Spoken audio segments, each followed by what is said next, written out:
대선이 38일 앞으로 다가왔습니다. 정치부 현장 기자가 대선 전국 상황을 분석해드리는 대선 설명서. 오늘은 한성훈 기자 나왔습니다. 자, 한 기자, 정치권에서는 한덕수 대행의 출마를 기정사실화하는 분위기예요. 한 대행의 마지막 남은 고민이 뭘까요? 네, 한 대행으로서는 대선이 40일도 채 남지 않은 상황에서 반전의 계기를 마련할 수 있을 것인가가 최대 고민일 겁니다. 어제 공개한 TV조선 여론조사를 보면 이재명 후보와 한덕수 대행의 지지율이 15%포인트가량 차이가 났습니다.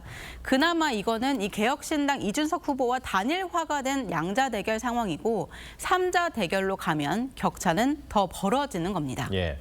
여론 상황이 쉽지는 않아 보입니다. 네. 근데 일각에서는 반기문 전 유엔 사무총장하고 비교하는 말들도 하더라고요. 예, 맞습니다. 이 민주당뿐 아니라요. 국민의힘 일부 주자들도 이 반 전 총장 사례를 들면서 출마를 만류합니다. 당시 반 전 총장 여론조사 24%대로 이 보수 주자들 사이에서도 압도적 1위를 달렸지만 귀국 직후에 지하철 승차권 발매 해프닝, 퇴주잔 논란 등에 휩싸이면서 20일 만에 낙마했습니다. 하지만 한대행 출마를 조언하고 있는 인사들은 이번엔 이 반 전 총장 때와 다를 거다 이렇게 주장하고 있습니다. 예, 반 전 총장은 당시에 여론조사에서 1위를 네. 했었고, 네. 근데 지금 한 대행 같은 경우에는 그 정도까지는 아닌데 보관이 있나 봅니다. 당시 반 전 총장의 실패가 꼭 이 당시 불거졌던 논란 때문만은 아니라는 겁니다. 반 전 총장은 귀국 초반에 어떤 당에도 들어가지 않겠다. 이렇게 당시 연대 대상으로 꼽혔던 자유한국당과 선을 긋는 듯한 입장을 보였습니다. 정치 기반이 부족했던 반 전 총장으로서는 이 보수 지지층의 지지가 절실했지만 중도층에서는 보수 아니냐는 의심을, 보수층에서는 우리 편이 아니란 의심을 동시에 받았던 겁니다. 결국 이도 저도 아닌 상황에서 지지율이 빠지면서 중도 포기를 선언했었습니다. 네, 지금은 국민의힘 내에서 연대나 단일화의 목소리가 있는 게 사실이죠. 네, 맞습니다. 이 국민의힘과 한대행이 단일화를 해야 한다 응답. 국민의힘 지지층에서 83%대로 조사가 됐습니다.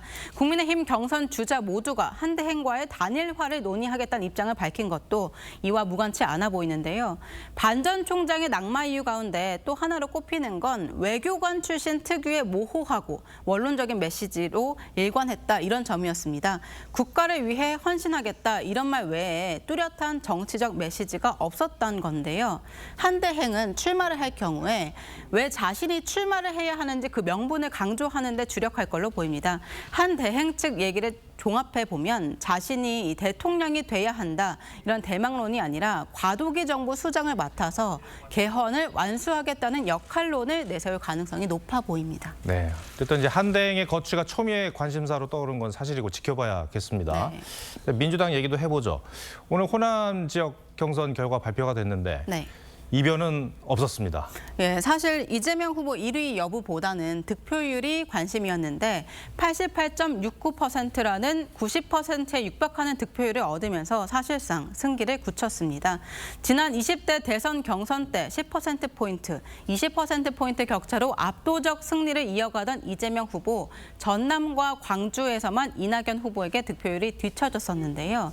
당시 이 후보의 호남권 득표율은 40%대에서 50%대였던 걸 감안하면 호남에서도 이 후보의 위상 완전히 달라진 겁니다. 그런데 호남권 투표율이 상대적으로 낮았죠?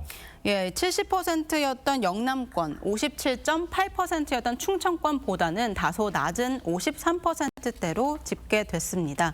이재명 후보 독주의 투표 자체를 포기한 당원들이 많았던 거 아니냐 이런 해석도 나왔는데 이 후보는 당원 숫자가 워낙 많다 보니까 투표율이 낮을 수도 있다 이렇게 말했습니다.